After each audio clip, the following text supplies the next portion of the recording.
Okay, so right now I am going to explain how to create all of the three isometries in GeoGebra.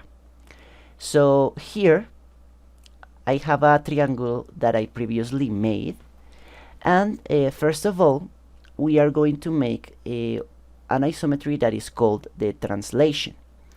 So in order to be able to do that, you have to access to this tab, and here you can see all of the tools that you have to create polygon transformations. And here you have some that you don't know, like simetría axial, or like inversión, or like homothesia, that we are going to see in other opportunity.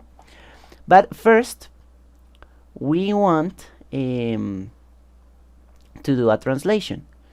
So look what happens when I put my mouse over the translation option. In the bottom part, en la parte de abajo, chicos, appears what I have to do. I have to click the objeto a trasladar and then a vector. What is a vector, kids? A vector is something that indicates a direction and a distance. So let me first create a vector. I think that we have it here in this part. En esta parte you find what is called a vector, and you draw the vector. Okay, and you can manipulate the vector as you want. You can move it like that. Okay, so I can leave it like this. Now we can select the translation option. We click the triangle and we click the vector, and look what happened. Now we created a translation of that one. So if we move this vector, the image, the result figure, is going to be translated. Okay, so you can manipulate it as you please. And what happens if we modify the original figure? The result is also going to be modified. So that for translations. Now let's move to rotation. I am going to create another figure.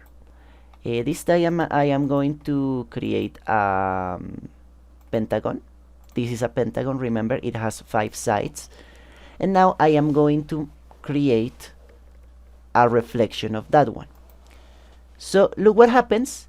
Reflection, sorry, is simetría axial. Sorry, before I said that you didn't know it, but yes, this is a reflection.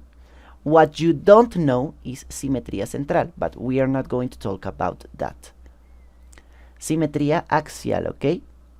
So if you look down, you have to click the object to reflect, and after that the symmetry axis. So we need to create a symmetry axis. So let's do it. This time we are not going to use vector. We are only going to create a line, una recta. Then you create the symmetry axis, and you can move it as you please. Okay, you can move that symmetry axis however you want. Now let's use the tool of simetría axial, which is reflection. Okay,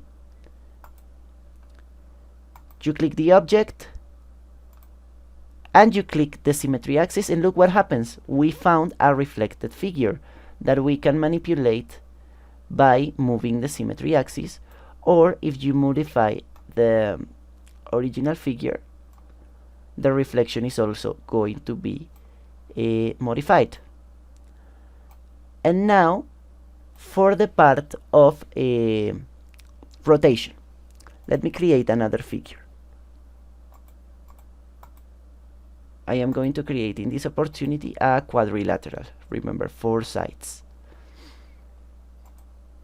Now what happens to rotations? You need to select the object, the center of rotation, and an amplitude. Okay, so let's create the center of rotation, which is a point. Let's select the tool of rotation, this, and after that the program is going to ask you for the amplitude, for the angle, and the sense or the direction of the angle. So if I put sentido antihorario counterclockwise, it is going to rotate like this. But if I put clockwise, sentido horario, it is going to rotate like this, right?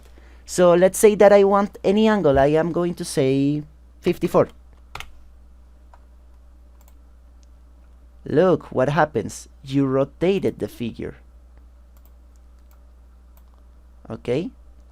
We rotated the figure, and if you measure the angles from the originals to the image, obviously I did it in the other direction. You have to do it al revés.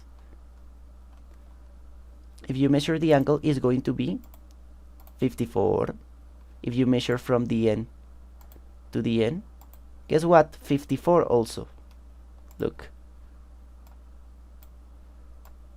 So that is how you create rotations, translations, and reflections using GeoGebra.